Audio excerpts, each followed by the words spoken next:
Welcome to the final module, Module 18, about the job posting approval queue. So we're back in production.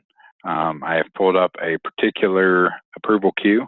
So you'll see here, this is the Lexington office, one of the larger offices in the state. They do have a lot of employers that post a lot of different jobs. So, thankfully, they are keeping theirs up to date. The oldest one in here is only 2 days old, which meant it was posted yesterday. So they should be working those on a regular basis, so that's good. You can go in here and it will sort them. The oldest ones are actually sorted to the top. Once I come in here and see there's only 2 of them. Every other one was posted today. So they usually do them within 1 to 2 business days, and they have one or 2 particular staff there that are working them in a region. So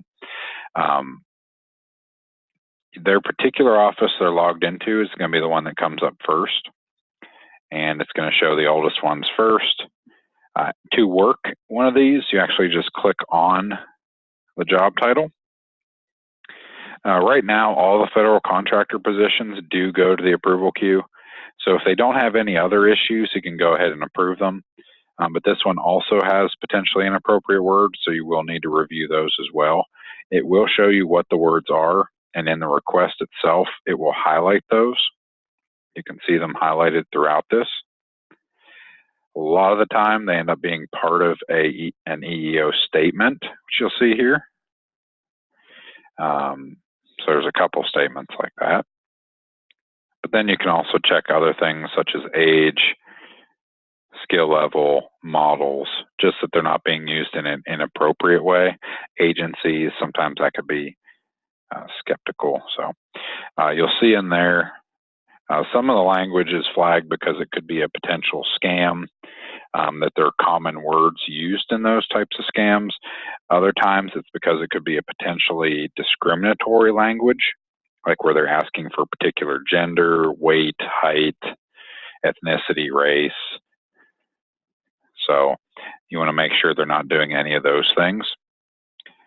We recommend do not use the edit job option, because what it's been doing is when you edit it, it will let you make the changes, and it will send an email to the employer letting them know to go ahead and repost it if they agree with the changes, but it doesn't show them what the changes are. So that feature is not working. What you can do instead is if you find a problem with this, you can hit deny posting. And what that does is actually pops up and lets you put in the reason you're denying it. It's going to put that back in the draft postings, and they can edit, make the changes, and it will go back into the approval queue. So that's preferable to the edit because it will actually tell them what the problem is. If there are no problems, you can hit approve posting. It's going to go ahead and post that job live. So back on the postings, there's also 2 other statuses. So those were all the new requests. You do have reconsidered requests, and that's just like the example I showed a minute ago, where if you deny somebody's initial job order and they make the changes and then resubmit it, it comes back into this reconsidered approval queue, which then staff can go in and approve. And lastly, you have denied requests, which they can be always reconsidered as well. So if you go into and view the denied requests, which some of these are really old, you would have to get with the employer because some of these, they wouldn't want them reposted. So this would only be if an employer contacts you later on and wants to repost a denied one, they could do that. You could go in and reconsider it, but they would have to tell you the job title and all of that when they originally posted it. So that's the job post approval queue. The only other thing, it will show you the employer's name, when it was posted, how long it's been in there. You always want to work the oldest ones first. Every once in a while, there will be a few jobs that get stuck in the approval queue for whatever reason. Might be because there was an error when they tried to submit the posting. There's some sort of server error. Sometimes they'll get that stuck in there. If that happens to you, you can always contact KCC support and we'll look into it for you. And so that's the job post approval queue. Again, that's only when employers post themselves. If a staff is posting, those ones will automatically get posted because the staff themselves are responsible for screening those jobs.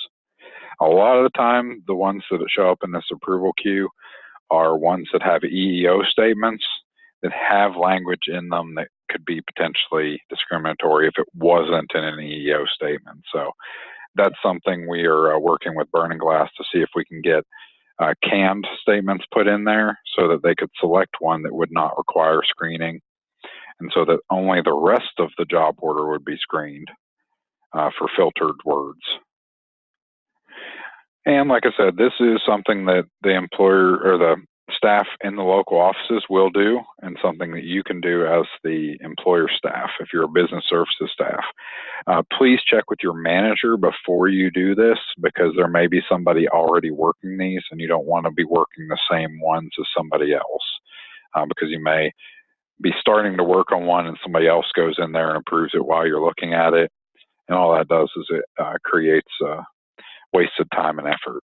So you want to make sure that only one person is working these at a time for a particular region. The out-of-state ones are ones that don't get mapped. They get worked by the KCC support help desk. Okay, that is the Focus Assist talent training. If you have any questions, you can contact us at Kentucky Career Center Support, all spelled out, at ky.gov, or you can call us at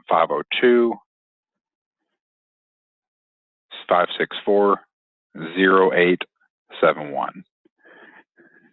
Thank you. Have a good day.